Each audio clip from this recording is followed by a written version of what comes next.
Bonjour à toutes et à tous. Je suis chercheur associé à l'Université de Nanterre en formation pour adultes et plus largement en sciences cognitives.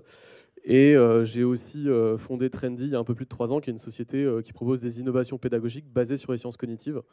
Moi, ça fait un peu plus de 20 ans que je code aussi. Donc voilà, voilà un petit peu pourquoi je suis là pour vous parler de ça aujourd'hui et pourquoi on m'a demandé de venir vous parler d'IA et de formation. Mon objectif aujourd'hui, c'est pas de rentrer dans des détails technicistes ou autres. Ce que j'aime bien faire, en fait, en général, c'est de proposer un cadre de réflexion aux gens pour avoir une démarche un peu de réflexion pérenne et systémique. C'est difficile d'avoir quelque chose de pérenne avec l'IA, tellement ça va vite, mais c'est en tout cas le défi que je me propose de relever aujourd'hui. Et donc, dans un premier temps, je vais vous proposer un cadre de réflexion, et puis dans un second temps, je vais poser quelques hypothèses. Souvent, j'ai des amis qui me disent mais t'es vraiment pro IA, puis d'autres qui me disent mais t'es vraiment contre IA. Donc, je trouve que c'est une bonne éloge de ma tenue du milieu. Mais voilà, parfois, je vais essayer de vous provoquer un petit peu avec des hypothèses un peu poussées. Voilà, donc ne m'en veuillez pas. Et on commence comme ça. Alors, là, c'est mon côté chercheur, j'ai besoin de définir les choses. Je vous laisse cette définition pour ceux qui n'ont pas trop l'habitude de l'IA.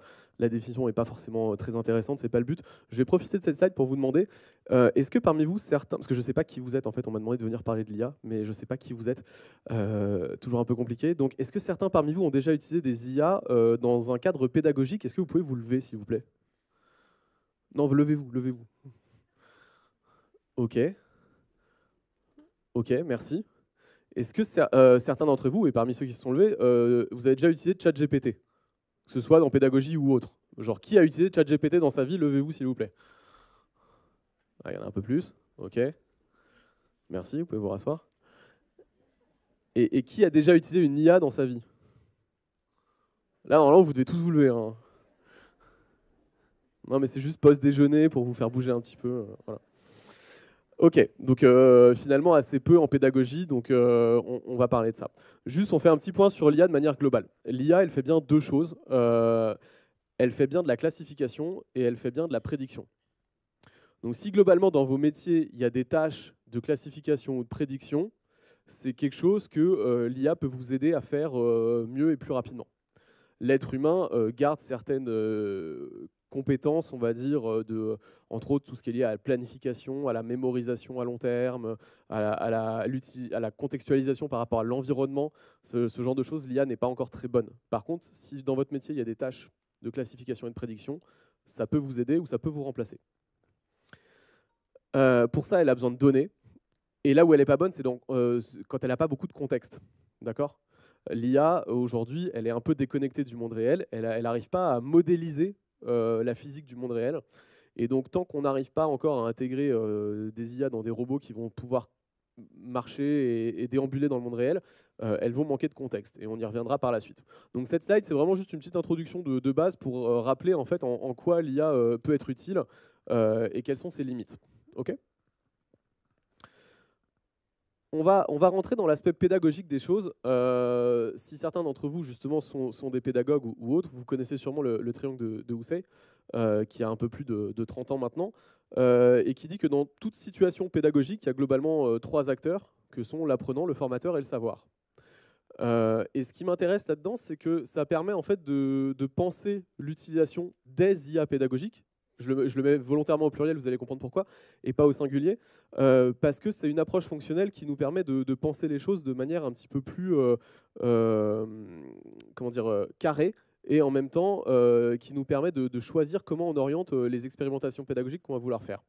La première relation, c'est la relation entre le formateur et le savoir. C'est la didactique. C'est comment est-ce qu'on va formater des domaines de connaissances. Vous avez peut-être entendu parler de la didactique du sport, de la musique, des langues. C'est comment un formateur va enseigner une langue à quelqu'un, comment un formateur va enseigner de la musique à quelqu'un. On n'enseigne pas les choses de la même manière. Donc c'est des techniques pour formater des domaines de connaissances.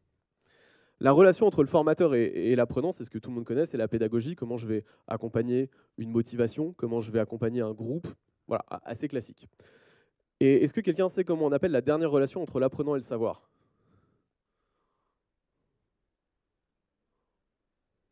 L'apprentissage? Non, on appelle ça la mathétique. La mathétique, c'est un mot qui a été créé par Comenius au XVIe siècle dans son Tractatus Didacticus, donc vous ne pouviez pas vraiment le savoir. Ça vient du grec ancien mathématikos. Mathématikos, en grec ancien, c'est celui qui aime apprendre. Sauf que c'était déjà occupé par un petit truc qui s'occupe des nombres. Et donc, Comenius, il a dit j'enlève un mât et ça devient mathétique. Mais voilà, c'est en fait la mathétique, ça décrit toutes les stratégies cognitives et métacognitives qu'une personne va mettre en place pour accéder au savoir, d'accord, pour se mettre en relation avec la connaissance. Et donc, dans toute situation pédagogique, on a ces trois fonctions qui font le lien entre l'apprenant, le formateur et le savoir. Et c'est assez intéressant. Je vais vous donner des exemples de ce que l'IA peut faire d'un point de vue fonctionnel pour la relation pédagogique. Donc, si on prend la conception de base, l'IA, je vous ai donné des exemples de modèles qui sont des modèles, par exemple, ChatGPT spécifiques qui ont été entraînés pour ça. Elle peut aider les formateurs à faire de la curation, trouver les bonnes ressources, à générer des exercices, des QCM et autres. Ça, c'est ce sur quoi tout le monde se focus. Et il y a tellement d'autres choses. En fait, je suis un peu triste quand je vois formation à l'IA, apprenez à prompter. C'est tellement plus que ça, quoi. Et en général, on se concentre là-dessus et on oublie un peu tout le reste. L'IA, elle peut être aussi utilisée pour faire de l'ingénierie multimodale, c'est-à-dire on va prendre certains types de ressources et on peut les transformer grâce à une IA. Donc par exemple, vous avez une formation en vidéo et vous pouvez la transformer en podcast très rapidement, ou alors générer une vidéo du contenu du podcast et utiliser du deepfake pour faire en sorte que ce soit Brad Pitt qui votre fasse votre cours de compta. Voilà. On parle de motivation des apprenants et d'engagement des apprenants, ça peut aussi servir. Donc voilà, mais au-delà de la blague, c'est vraiment de pouvoir en fait créer la multimodalité. Ça peut être intéressant. Par exemple, j'avais accompagné un acteur qui avait des ingénieurs qui devaient se déplacer sur tout le territoire français et qui n'avaient jamais le temps de se mettre en formation. Et en gros, ils ont déployé des contenus de podcasts qu'ils pouvaient écouter dans les voitures pendant qu'ils se déplaçaient pour aller sur des barrages. Ça vous donne des indications de qui c'est, pour leur faire un temps de formation. Et ça, c'est des choses qu'on peut automatiser très rapidement. Si on a déjà une partie des ressources, on peut utiliser des IA pour transformer certaines ressources en d'autres types de ressources, en ayant un peu la confiance que le contenu va être de qualité, mais c'est juste qu'on change le format, en fait, la modalité. Donc l'IA peut être intéressante à ce niveau-là. La fonction pédagogique, le support, donc là c'est la relation entre le formateur et l'apprenant, et le formateur peut un peu disparaître au profit d'une IA. Donc on peut avoir par exemple de la remédiation. Khanmingo, la Khan Academy, ils ont un chatbot de remédiation cognitive qui fait très bien le travail, qui va accompagner l'apprenant à comprendre les erreurs qu'il fait, pourquoi il a fait cette erreur et comment il peut s'en sortir. Duolingo, si certains d'entre vous apprennent des langues sur leur mobile, vous utilisez sûrement l'application Duolingo, qui a des modèles en fait, qui permettent de savoir qu'est-ce que l'apprenant a en tête à tel ou tel moment. Et c'est des modèles qui évoluent dans le temps, en fait, qui font une représentation de ce que vous savez. Alors le problème, c'est que on est dans une représentation un peu passéiste et fixiste de l'apprentissage, où l'apprentissage, c'est juste transférer des connaissances d'un cerveau à l'autre, ce qui aujourd'hui est un peu problématique. Mais c'est une des problèmes des IA, c'est que les gens qui nous proposent des IA ont une vision de l'apprentissage qui n'est pas forcément dynamique et dans un paysage de ce qu'on va appeler l'apprenance, que je vous présenterai tout à l'heure, et où c'est surtout prendre un arrosoir et transférer dans un autre crâne. Et l'apprentissage, c'est un peu plus que ça, malheureusement. Enfin, heureusement d'ailleurs, mais dans la vision qu'on nous en propose, ça peut poser un peu problème. Et enfin, l'animation. Donc on se dit, le formateur ne sera jamais remplacé. Je vais vous montrer une petite vidéo qui sera plus parlante. Alors j'espère que ça va marcher. Attention. Technique. Donc on va avoir un petit Chinois qui discute avec une IA pour s'entraîner à parler anglais. Bon, il n'y a pas le son, mais au moins il y a les sous-titres.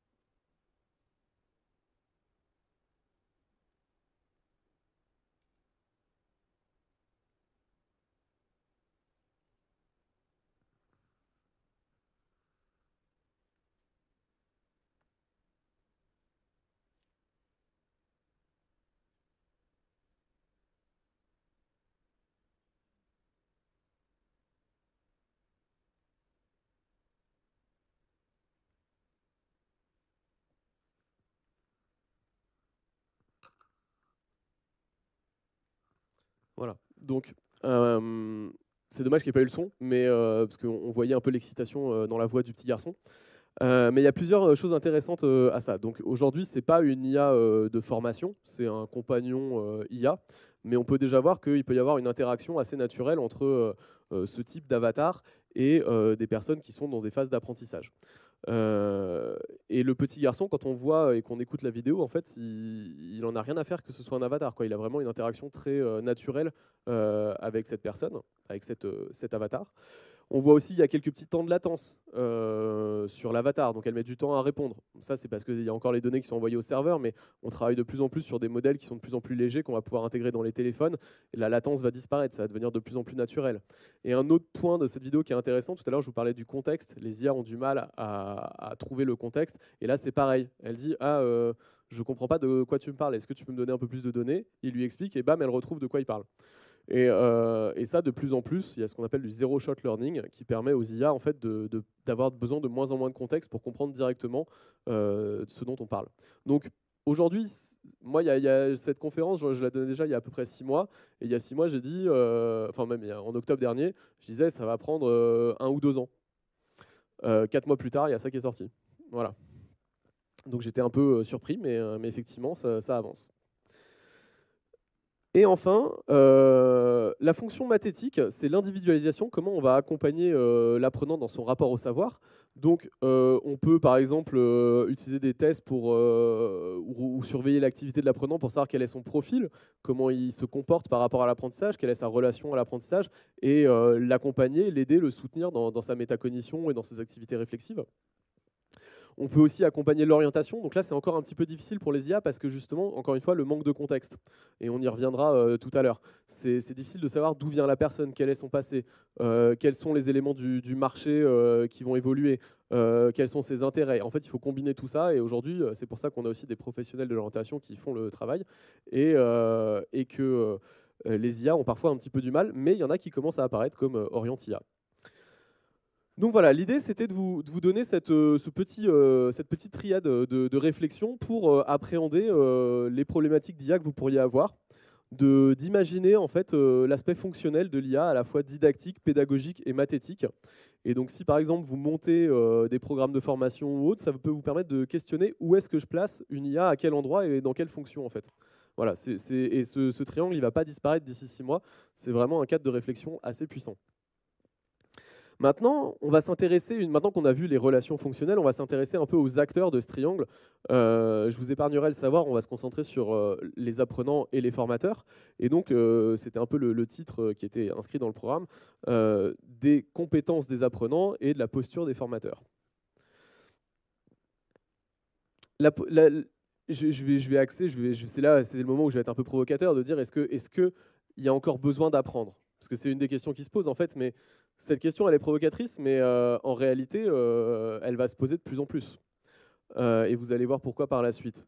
Et y a-t-il encore besoin d'apprendre? Ça pose une autre question, ça implique une autre question, y a-t-il encore besoin de former? Est-ce que certains métiers vont disparaître? Pourquoi on peut se poser cette question? Le rapport au savoir a énormément évolué. Vous pourrez trouver ces chiffres à droite à gauche, mais la durée de vie d'une compétence métier s'est réduite comme peau de chagrin. Et en particulier, les compétences dans le digital. L'OCDE disait qu'en 2021, une compétence dans le digital, c'était 8 mois. Donc même si vous faites rentrer quelqu'un en master, entre le moment où il rentre en M1 et le moment où il sort en M2, globalement, ce qu'il a appris, c'est déjà dépassé, quoi. Je vous laisse réfléchir à ça sur les programmes plus longs, type licence ou autre.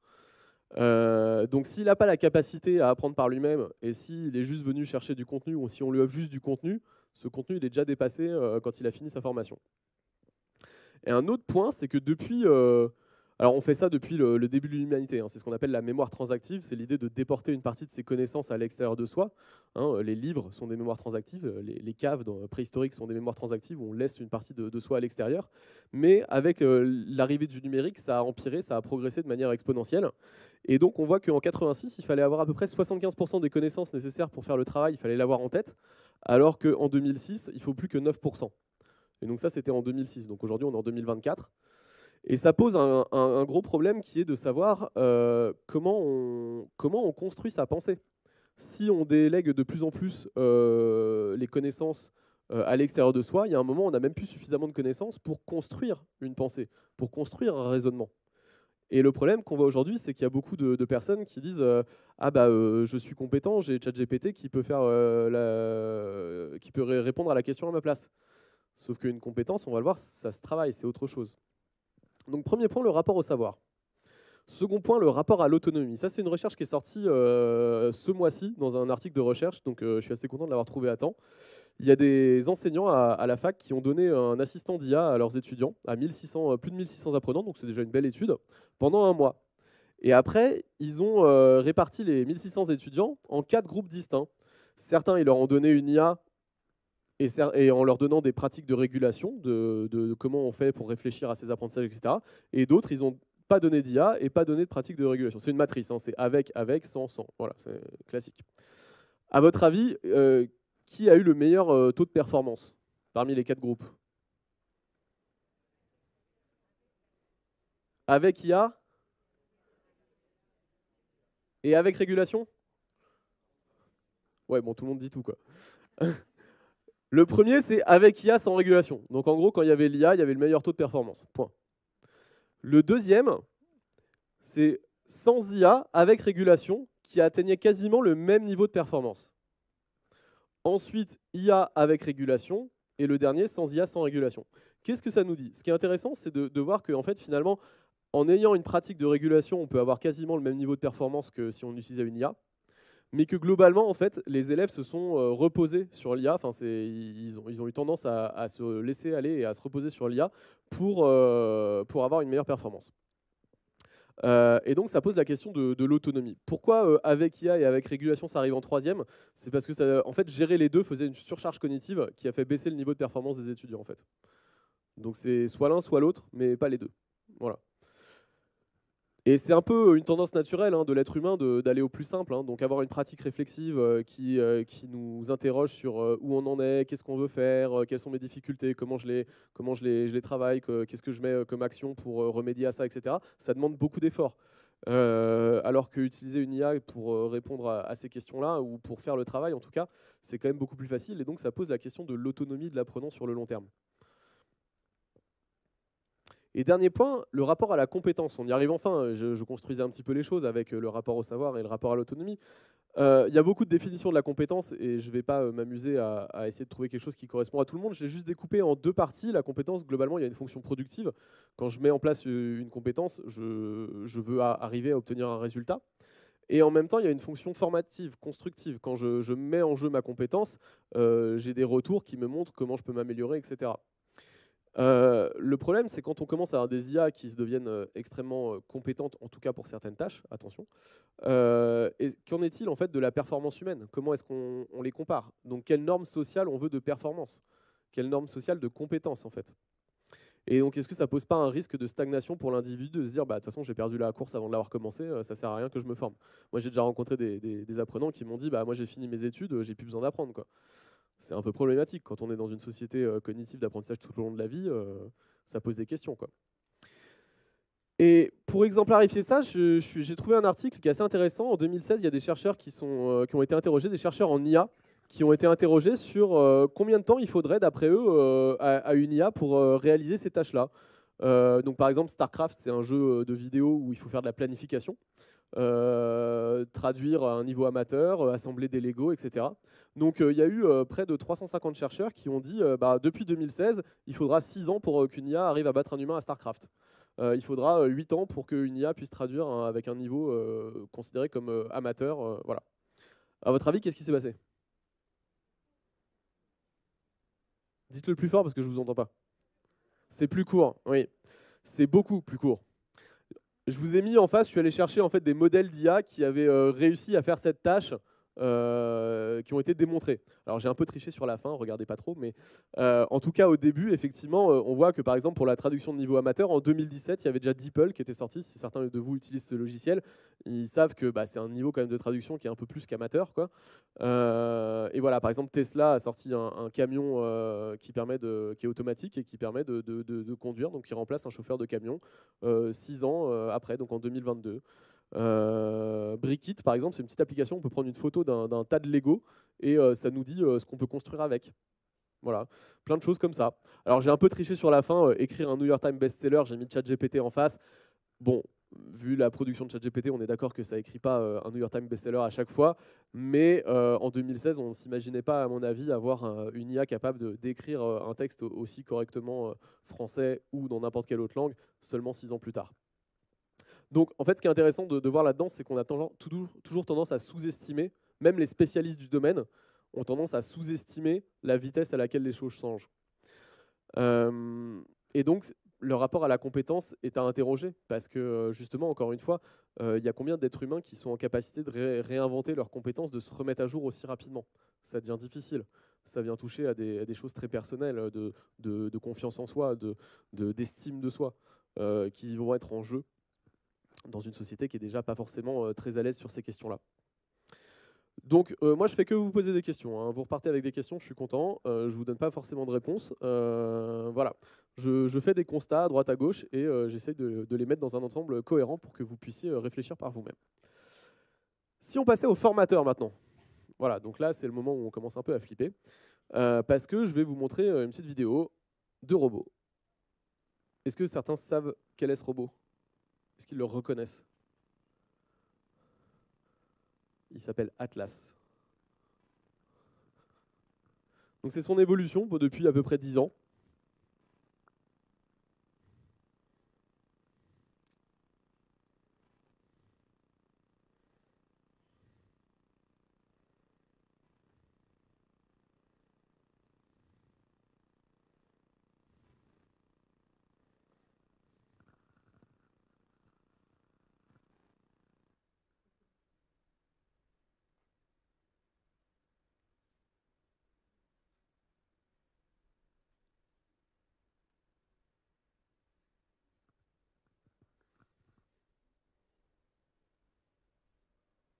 Alors vous n'avez pas la musique, mais là, il y a de la musique un peu swing.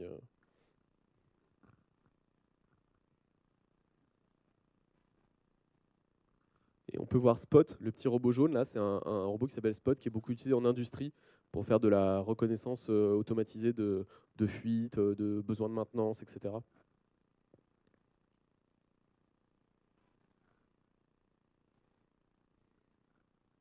Donc la vidéo se termine, je crois, en 2022, en 2021. L'année suivante, ils ont sorti une vidéo qui montrait Atlas, donc ce robot qui escaladait un échafaudage pour apporter des outils à un ouvrier.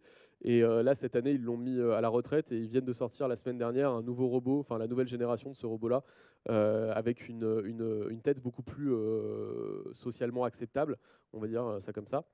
Moi, la première fois que j'ai vu cette vidéo, j'ai eu l'impression de regarder un enfant grandir. C'est assez impressionnant en fait quand on voit son évolution. Et pourquoi je vous parle de Spot? Parce que d'Atlas. Atlas, globalement, il coûte 150 000 $. C'est quoi le salaire médian d'un formateur en France? C'est 30 000 €. En gros, en termes de gestion comptable, c'est 5 ans d'amortissement. Ça passe complètement. Alors vous allez me dire, on ne va pas mettre ça en salle de classe ou en salle de formation. Oui, pas ce format-là, un peu costaud, etc.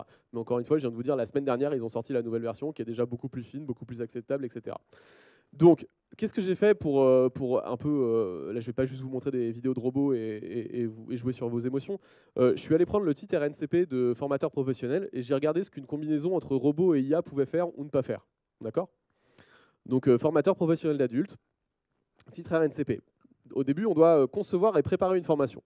Donc pour ceux qui ont déjà utilisé ChatGPT, par exemple, dans la conception de plans de formation, vous verrez que élaborer une progression pédagogique, même multimodale, c'est déjà disponible.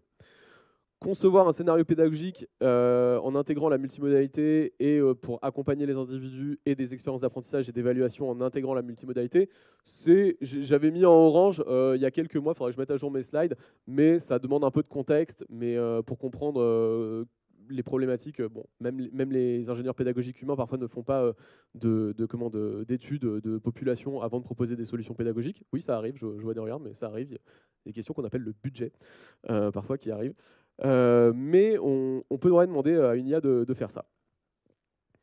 Mais ça, c'est la partie déjà un peu plus facile. Ensuite, animer une formation et évaluer les acquis. Donc, animer une formation et faciliter les apprentissages selon différentes modalités. Donc, c'est là où aujourd'hui, je l'ai mis en rouge parce qu'effectivement, on n'est pas encore prêt à mettre un robot en salle de classe ou en salle de formation.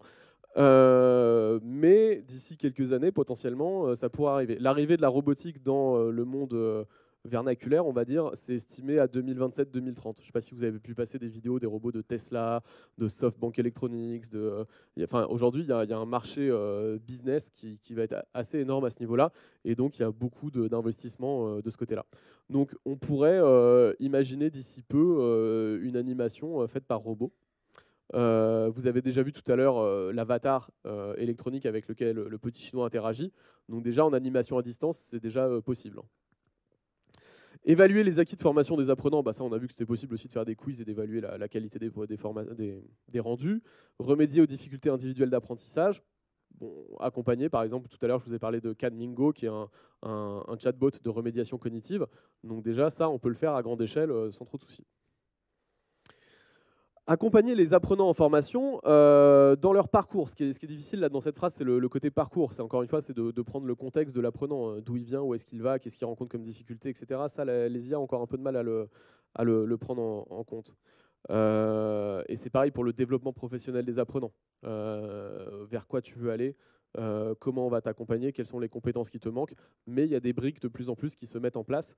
Et vous verrez de plus en plus en fait, que ce n'est pas une IA qui va faire tout le travail, mais c'est plein de petites IA qui vont collaborer ensemble et qui vont discuter. Tutorer les apprenants à distance, bah, ça avec les chatbots, avec les répondeurs automatiques, enfin, il y a plein de choses qui existent déjà qui peuvent faire un petit peu le travail.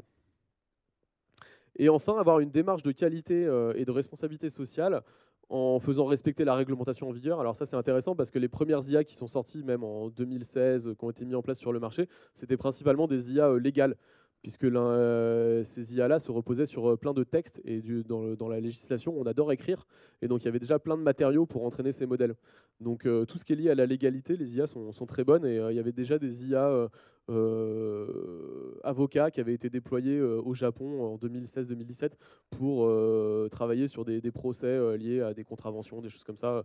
Donc ça fait un petit moment que c'est fait. Réaliser une veille pour maintenir son expertise de formateur et analyser ses pratiques professionnelles. Alors ça, c'est un point qui m'intéresse beaucoup. Pour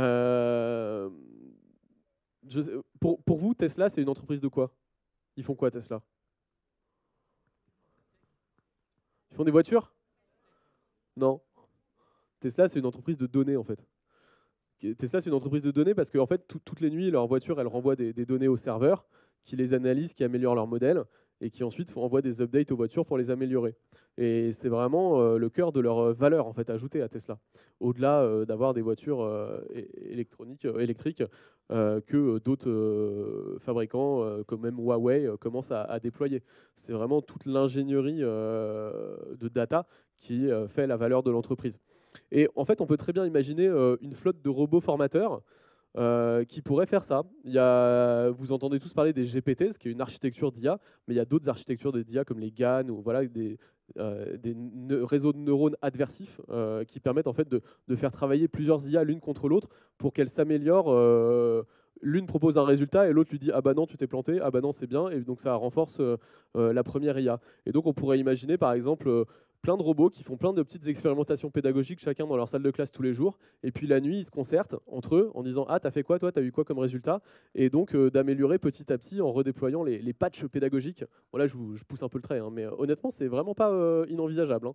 Et là ça me revient à la notion de compétence du formateur ou de l'ingénieur pédagogique, qui est de dire comment est-ce qu'un humain peut suivre cette vitesse d'amélioration, quoi. Là, aujourd'hui, ça paraît un peu fou, mais encore une fois, toujours tendance à sous-estimer la vitesse à laquelle ça va, quoi. Donc voilà. Donc, cette slide, je ne sais pas où vous vous positionnez personnellement par rapport à ça. Moi, j'ai posé des hypothèses qui poussent un peu le bouchon, mais je pense qu'on n'est pas forcément loin d'une réalité à quelques années, quoi. Donc, qu'est-ce que doit le faire le formateur pour bah, toujours avoir son travail, quoi, parce que sinon, ce serait un peu dommage. Et c'est là où je plaide pour accompagner les formateurs à faire évoluer leur posture. Souvent, moi, quand je vais dans des entreprises, les formateurs sont souvent des experts métiers, qui parfois sont un peu des voix de placard, hein, on ne va pas se le cacher. Parfois, on finit formateur parce que bah, on n'était plus très bon, on n'avait plus très envie de travailler. Bon, alors, je ne dis pas que tous les formateurs sont comme ça, il y en a qui sont passionnés par ce qu'ils font, hein. Encore une fois, je vois si vous êtes encore réveillés ou pas. Mais c'est vrai que souvent, le formateur a lui-même été un peu formé à faire quelque chose de descendant. Là, aujourd'hui, moi, je vous fais une conférence, c'est très descendant, mais quand j'anime en formation, c'est pas du tout comme ça, quoi. Moi, je dis quasiment rien, en fait. Et souvent, donc, on est face à des formateurs qui sont très experts de leur domaine, mais qui ne prennent pas trop en compte ce qu'il y a en face d'eux. Et qui est en face d'eux, bah, c'est des apprenants qui ont un parcours, une vie, une individualité unique. Et donc, bah, je vous proposais des objectifs pédagogiques en fait, d'une masterclass sur la facilitation d'apprenance que j'ai montée, qui est l'idée d'accompagner les formateurs à trouver une posture équilibrée entre la notion de facilitateur et celle d'expertise. Donc l'expertise, elle n'est pas à rejeter, hein, il faut qu'ils gardent leur expertise. Mais quand un apprenant peut avoir accès à une expertise par une IA, bah, ça pose la question. Et au travers de ce nouvel équilibre de posture, ça va permettre aussi d'engager l'apprenant et de lui faire travailler son autonomie. Et comment on peut faire ça? Moi, je propose un modèle, enfin deux modèles combinatoires. Un modèle qui va permettre d'analyser l'apprenant, de savoir qui j'ai en face de moi, quelles sont ses spécificités. Et ça, en utilisant un tel modèle, on peut le savoir très rapidement. Et ensuite, un modèle d'action du formateur, de comment il peut faire évoluer sa posture, quelles sont les nouvelles méthodologies qu'il peut mettre en place en fait. Donc voilà, un modèle d'analyse et un modèle d'action qui permettent de favoriser l'apprenance et l'autonomie de l'apprenant. Alors c'est quoi l'apprenance? Je vous avais dit que je vous en reparlerai tout à l'heure. L'apprenance, c'est un néologisme qui a été créé dans les années 90 pour parler d'une disposition favorable à l'acte d'apprendre, une attitude favorable à l'acte d'apprendre. Voilà. Pour ceux qui veulent, je pourrais vous en dire plus à la fin, mais le temps presse, donc je vais avancer. Donc voilà, l'idée, c'est le formateur, il y a plein de choses qui viennent remettre un petit peu potentiellement en cause sa compétence d'animation et la pertinence de sa valeur ajoutée dans une salle de classe ou de formation. Et donc, qu'est-ce qu'on va lui proposer pour rester en jeu, pour avoir de la valeur à proposer à ses apprenants? Ben, pour moi, enfin mon point de vue, c'est une nouvelle posture de formation. Alors, pour conclure, je vous ai dressé peut-être un portrait un petit peu, qui fait peut-être un peu peur de tout ça. Rassurez-vous, il y a des freins qui vont nous permettre de ne pas y aller à fond. Entre autres, par exemple, il y a des coûts à la fois économiques et écologiques à l'utilisation de ces modèles. Il y a des problèmes d'accessibilité, mais de moins en moins. C'est-à-dire qu'il y a 1 an et demi, on avait encore du mal à accéder à certaines IA. Aujourd'hui, on arrive à les faire communiquer entre elles assez facilement. Dans Photoshop, vous avez Adobe Firefly qui génère des images automatiquement. Vous avez Midjourney, vous avez ChatGPT qui sont accessibles, alors qu'avant, il fallait télécharger des gros fichiers sur son ordinateur, paramétrer des serveurs, etc., etc. Donc de plus en plus, on arrive à avoir des modèles qui sont proposés de manière accessible. La réglementation, c'est assez nouveau. Quand je présentais cette conférence l'année dernière, je disais souvent, bah, en Chine, ils s'en fichent. Et là, j'ai été corrigé parce que c'est pas vrai. Il y a eu des juges chinois qui ont à la fois donné des droits aux IA et enlevé des droits aux IA. Donc, j'ai été mauvaise langue. Et si vous m'aviez déjà entendu, bah, je vous prie de m'excuser. Aux États-Unis, je disais, bah, eux, ils s'en fichent parce que du moment qu'il y a du business à faire, ça compte pas trop. Et là, pour le coup, j'ai pas été démenti, hein. On vient de voir que OpenAI avait pillé YouTube pour entraîner ses derniers modèles. Et donc là, bah, il y a une grosse bataille juridique qui va s'engager entre Google et OpenAI pour ça. Et puis en Europe, je disais, bah, en Europe, nous, on est toujours un peu en retard sur ces sujets-là. Et bah, là, récemment, j'ai été un peu démenti avec l'IA Act européen qui va rentrer en place en 2026 et qui encadre assez fortement l'usage des IA qui peuvent avoir un impact sur les parcours de vie des personnes. Et donc pour tout ce qui nous concerne en termes d'orientation, de formation, on va se retrouver dans le troisième niveau comment dire, de sécurité de cette IA Act qui demande un certain nombre de choses à mettre en place pour encadrer l'usage des IA. Donc si vous êtes utilisateur de ce genre d'outils dans le cadre de vos institutions, vous allez devoir vous assurer que les gens qui vous fournissent ces modèles ou que vous-même, si vous les créez, vous respectiez bien cette réglementation. Et il y a une première partie qui rentre en 2025. Donc si vous le faites, si vous commencez à vouloir utiliser des IA dans vos domaines, il va falloir s'y pencher très, très, très rapidement parce que bon, le problème, c'est qu'il y a la loi qui est passée, mais personne ne sait comment les mettre en place. C'est un peu le problème. Donc là, il faut que les juristes montent un peu en compétence sur ce niveau-là.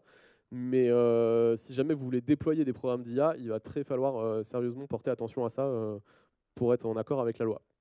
Et enfin, il y a les freins psychologiques, bien évidemment, les convictions personnelles que vous pouvez avoir. Hein. Tout à l'heure, quand je vous lançais des idées un peu parfois poussées, j'ai vu des réactions émotionnelles sur vos visages, hein, de surprise, de joie, de dégoût. Je ne pourrais pas tout qualifier, mais en tout cas, il y a eu des réactions émotionnelles. Et effectivement, ça touche quand même à tout un chacun.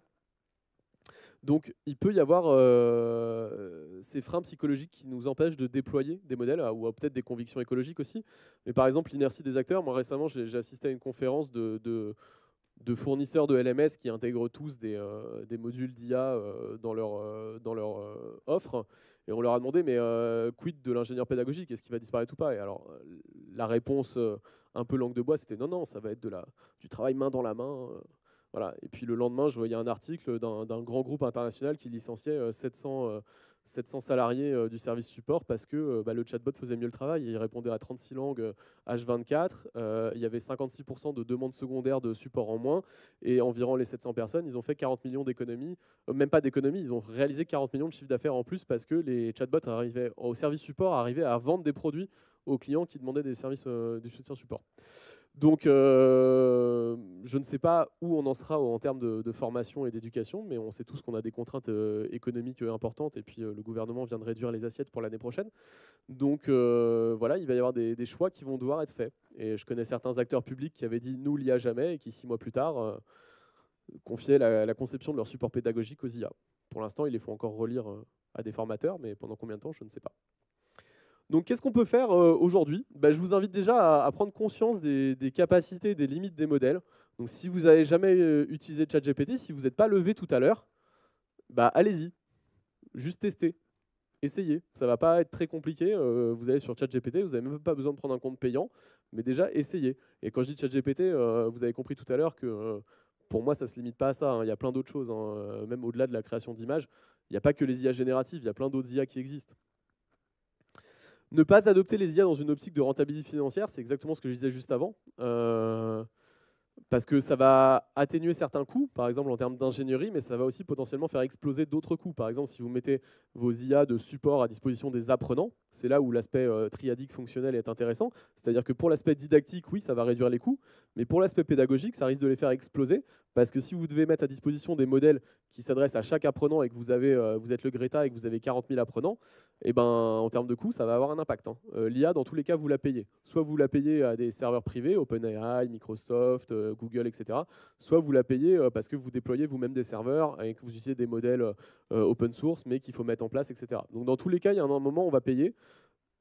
Où, quand, comment, c'est à vous de décider. Et donc, inventer des usages d'IA dans un paysage de l'apprenance, c'est un peu le dernier point. C'est à nous, pédagogues, de penser aujourd'hui les usages qu'on veut faire d'une IA qui n'est pas forcément pensée pour aller vers une société cognitive comme l'Union européenne l'appelait en 95, mais plutôt dans un archétype de ce que c'est que l'apprentissage, c'est-à-dire de transférer du savoir d'un crâne à l'autre. Donc nous, qu'est-ce qu'on peut faire en tant que formateur, pédagogue, ingénieur pédagogique pour trouver des usages qui font sens et qui ne sont pas juste du bullshit marketing qui va permettre de dire moi je fais de l'IA, quoi. Voilà. Voilà, donc je vous avais mis ça. Je crois qu'on a quelques minutes, une ou deux questions, je ne sais pas. Une ou deux questions si vous en avez. Y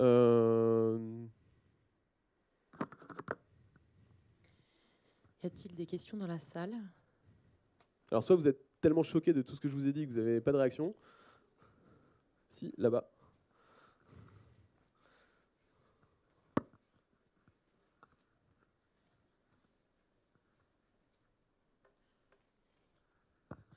Oui, bonjour, merci pour cet exposé. Je voulais juste peut-être que vous preniez une minute pour redéfinir le terme de régulation. Vous avez présenté au départ une slide IA avec régulation, sans régulation. Oui, désolé, je suis allé un peu vite. Non, mais je ne suis peut-être pas la seule à me poser la question. Parce qu'en fait, j'ai un spot dans la figure et je ne vois pas du tout l'heure, en fait, donc okay. j'ai un peu accéléré. Merci. Quand on parle d'autorégulation des apprentissages, c'est un processus en fait réflexif en fait de comment est-ce que je vais réfléchir à ce que j'apprends. Donc comment je me fixe des objectifs, où est-ce que j'en suis dans mes objectifs, comment je les ai réalisés, quelles stratégies je peux mettre en place, quelles ressources sont à ma disposition. Quand je me suis planté, comment je corrige mon erreur, quel est mon rapport à l'erreur, est-ce que ça évoque des réactions émotionnelles chez moi. Donc en fait, c'est tout ce qu'on va penser de son apprentissage. Et ça, la recherche montre que Avoir une pratique réflexive, ça augmente le transfert des apprentissages, par exemple, entre la situation de formation et la situation de performance, de travail, de quasiment 23%. Donc c'est-à-dire que si on n'a pas ces pratiques-là, on perd un quart de la formation. Si je schématise, encore une fois, sur un master de 2 ans, vous pouvez enlever 6 mois de formation. Si vous avez, ça équivaut à la même chose, quoi, si vous n'avez pas ces pratiques réflexives. Voilà. C'est plus clair? Super, merci. Est-ce qu'il y a d'autres questions? Oui.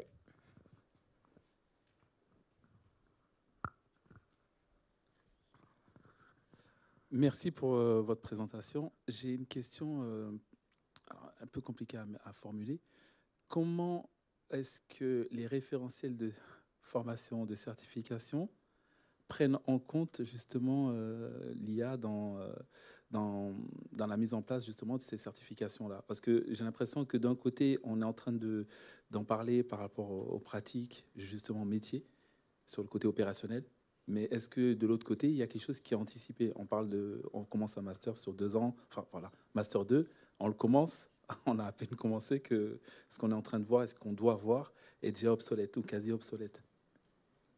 Est-ce qu'il y a quelque chose qui est anticipé à ce niveau-là? Je ne peux pas répondre pour Merci. toutes les formations de France et de Navarre, hein, Bien entendu. je ne sais pas. Mais enfin, oui, en tout cas, moi, les pédagogues que je croise, en tout cas à l'université ou autres, se posent ces questions-là. Et parfois, ils n'ont pas forcément les réponses et ils sont honnêtes. Hein.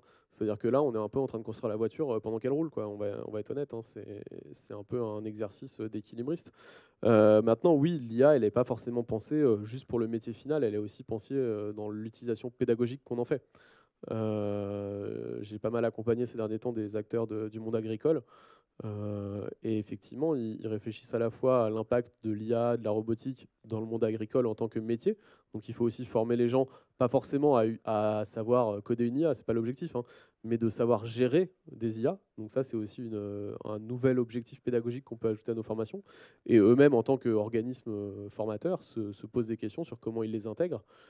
Aujourd'hui, on en est beaucoup au stade de la didactique, c'est-à-dire juste de concevoir des ressources. Mais encore une fois, avec cet exemple, j'essaie de vous montrer qu'il y a d'autres manières de voir les choses et d'autres approches à l'IA dans la pédagogie. Et j'espère que vous les aurez perçues. Mais aujourd'hui, il y a beaucoup de gens qui se concentrent juste sur l'aspect didactique. En tout cas, c'est ma vision. Récemment, j'ai lancé une fresque des IA pédagogiques. Et ce que je vois avec les participants, c'est qu'effectivement, ils se concentrent beaucoup là-dessus. Et ils n'ont pas forcément une ouverture à d'autres usages pour l'instant. Mais ça va venir, hein, ça va se développer. J'ai une question. Moi, je porte le micro. Si quelqu'un lève la main, je lui passerai le micro, mais j'en profite. Est-ce que vous avez un peu de retour d'expérience avec vos collègues formateurs ou ingénieurs pédagogiques sur les questions d'orientation, où vous-même, vous avez pu observer comment l'IA... voilà. Je suis désolé, l'orientation, c'est pas mon domaine, je ne connais pas très bien. Moi, je suis plus sur la formation, donc je ne saurais pas répondre à ça, désolé. Est-ce qu'il y a d'autres questions pour la salle? Parfait. Merci. S'il n'y a pas d'autres questions, Raphaël Grasset, nous vous remercions infiniment.